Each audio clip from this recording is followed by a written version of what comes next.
นมปังฝรั่งเศสค่ะมื้อนี้น้ำกับยุแคมปิ้งแล้วค่ะน้อยเอตุสมามื้อนี้น้ำกับยุแคมปิ้งเนาะค่ะมื้อนี้เป็นวันจันทร์ที่3นะคะเดือนสิงหาเนาะค่ะวันจันทร์ที่3เดือนสิงหาตอนนี้เกือบ8 โมงกว่าๆเนาะค่ะน้ำก็จะออกไปซื้อน้ำกินมาใส่ตู้เย็นไว้เนาะค่ะเพราะว่ามื้อนี้พวกน้ำจะได้ออกไปตกปลาเนาะค่ะบายๆจักหน่อยสิประมาณสายๆจักหน่อยเนาะค่ะสิออกไปตกปลาอยู่ทะเลเนาะค่ะเนาะกับลูกๆเอาเนี่ยตอนนี้ก็เตรียมความพร้อมก่อนเนาะค่ะเนาะก็จะไปซื้อแก๊สเนาะค่ะจะมาตั้งแก๊สแล้วก็ไปซื้อน้ำกินนะคะนะโอเคค่ะแล้วว่าสิ Allez, maintenant on va parfait. อาจจะขยายได้ต่อไปติ๊กก็ได้เลยค่ะห้องแล้วค่ะติ๊กค่ะ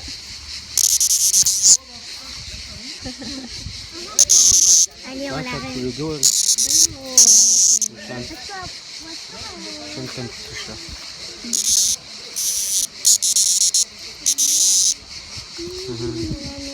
Allez, voilà. Allez,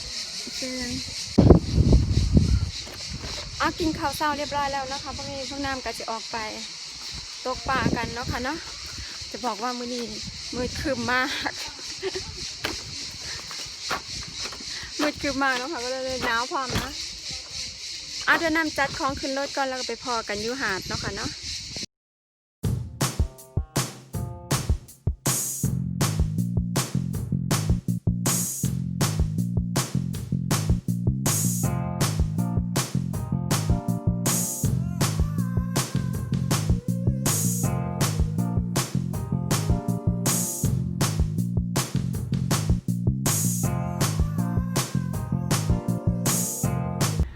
ค่ะตอนนี้แวะมาซื้อ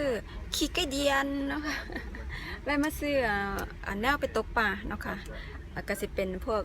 ใส่เดือนทะเลอย่างสิเนาะนำกับบรู้จักว่าเขาเอิ้นว่าจังได๋มันก็คล้ายๆใส่เดือนนั่นแหละค่ะเอาก็มาเอาไว้ตกปลาเนาะค่ะเนาะค่ะ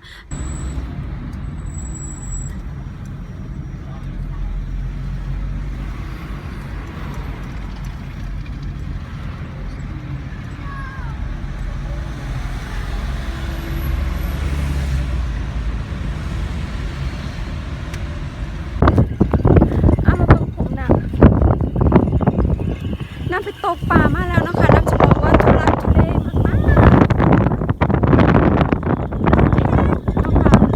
ๆลมแห้งเราแบบตกปลาได้2 ตัวน้อยๆ2 ปลาซิวนี่ค่ะก็ได้ต้องยกเลิกการตกปลาเนาะค่ะเพราะว่าลมมันแห้งค่ะวันนี้น้ำสิพามาเบิ่งเรือของเอาไปน้ำแล้วเนาะเพราะว่าสามีน้ำเขาจะเราซื้อเนาะน้ำก็เลยบ่ได้กระซื้อตอนที่อยู่น้ำกันนี่แหละค่ะแต่ว่าก็คือยกไข่เล่าแล้วเนาะกระสิพามาเบิ้งเนาะค่ะมันเป็นเรือของที่ชื่อว่าเรือมักเซเย่เดี๋ยวน้ำจะเอาให้เบิ้งเนาะค่ะจะถ่ายรูปให้เบิ้งว่าเป็นแบบใดเนาะค่ะเป็นเรือที่บ่เป็นเรือที่ทันสมัยเนาะค่ะมันเป็นเรือของที่น่าจะบอกว่าสมัยนี้ค่อนข้างจะราคาแพงเนาะนับนึงเนาะค่ะนะ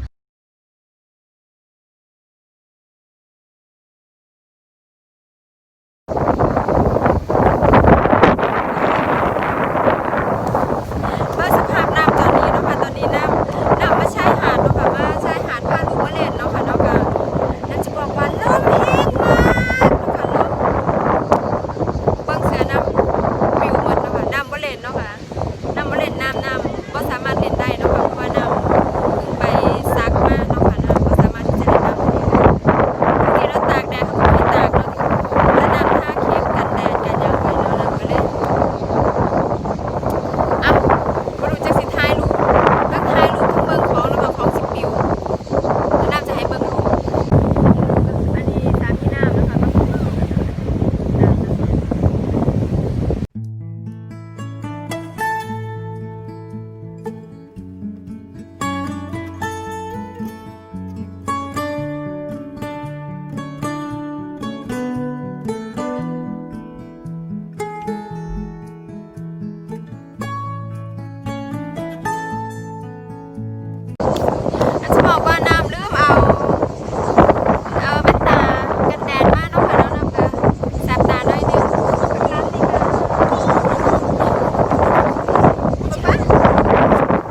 คะเป็นวันอังคารที่4เนาะค่ะวันอังคารที่4น้ำมาเปลี่ยนชายหาดเนาะค่ะตรงนี้จะเป็นตูลงเนาะค่ะแถวตูลงเนาะค่ะเนาะน้ำกะมื้อวานนี้ลมแห้งเนาะค่ะเนาะมื้อวานนี้ลมแห้งมื้อนี้ก็เลยเปลี่ยนชายหาดยังมีลมหน่อยๆเนาะค่ะเนาะก็ดีกว่ามื้อวานนี้เนาะค่ะมื้อวานนี้บ่ได้นั่งเลยเนาะค่ะลมมาที่นี่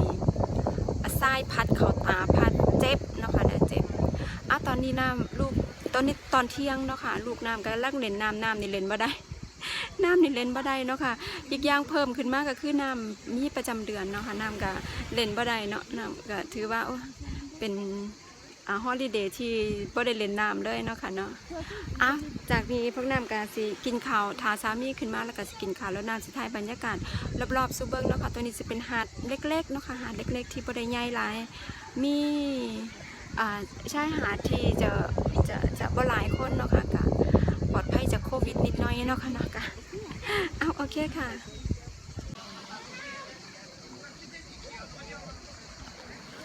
มีที่ย่านะคะนี่เองสามีนาไปท่องคุณเนาะค่ะไปยิ่งป่านะคะเนาะน้ำกันนั่งอยู่นี่แหละค่ะน้ำว่าสามารถที่จะเล่นน้ำได้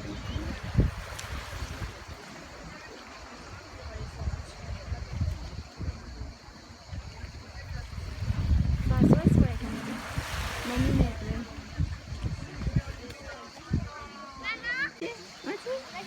vas-y va à côté lui vas-y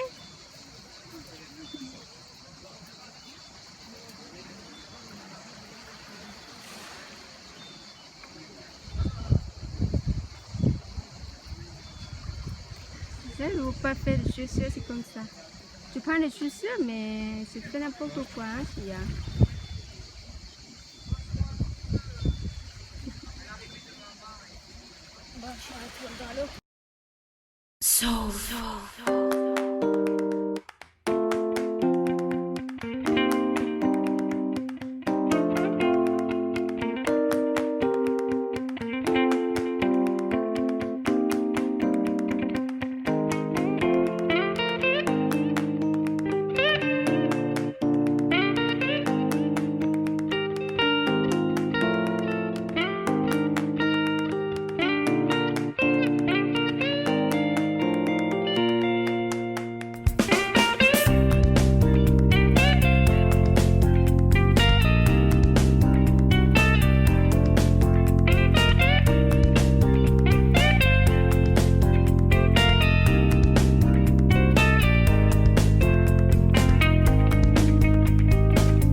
Pour le manger.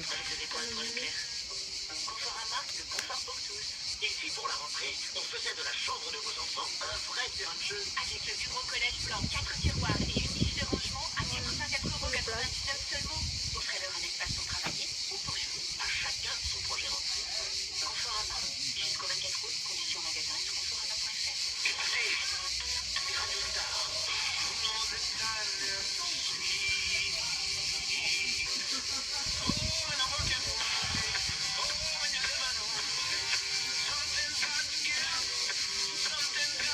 เอาค่ะสำหรับมื้อนี้น้ำกะสิใกล้เวลาอาบน้ำแล้วก็กินข้าวแล้วเนาะค่ะเนาะกะสิได้เวลาอาบน้ำแล้วก็สินอนเนาะค่ะนอนตะเวนเนาะค่ะมื้ออื่นนี่ที่แคมปิ้งที่น้ำอยู่นี่สิมีคอนเสิร์ตเนาะค่ะอาจจะเป็นดนตรีเนาะค่ะที่สระว่ายน้ำเนาะค่ะน้ำอาจจะไปหรืออาจจะบ่ไปเนาะค่ะเพราะว่าจริงๆเราน้ำจองไว้ถึงแค่มืออื่นเนาะค่ะเนาะแรงนี่แล้วก็มืออื่นพวกน้ำต้องไปมองอื่นเนาะค่ะแต่ว่าถ้า พวกน้ำมีความสุขที่จะอยู่ต่อตรงนี้พวกน้ำจะไปจ่ายเงินมืออื่นแล้วก็อยู่ต่ออีก2 มื้อเนาะค่ะเนาะแต่สิบ่ได้ไปทางอื่นนะเอาเป็นว่าถ้ามืออื่นนี่พวกน้ำตัดสินใจอยู่ก็สิได้ไปไปเต้นไปแดนกันอยู่ที่สระว่ายน้ำเนาะค่ะเนาะเพราะว่าเขาจะมีคอนเสิร์ตมินิคอนเสิร์ตเนาะค่ะเนาะมืออื่นค่ะสำหรับวันนี้น้ำกสิขอจบวิดีโอไว้เท่านี้เรามืออื่นเป็นอีกคลิปนึงเนาะค่ะน้ำจะให้เป็นอีกคลิปนึงแล้วก็พอกันไม่ในคลิปหน้านะคะสำหรับวันนี้สวัสดีค่ะ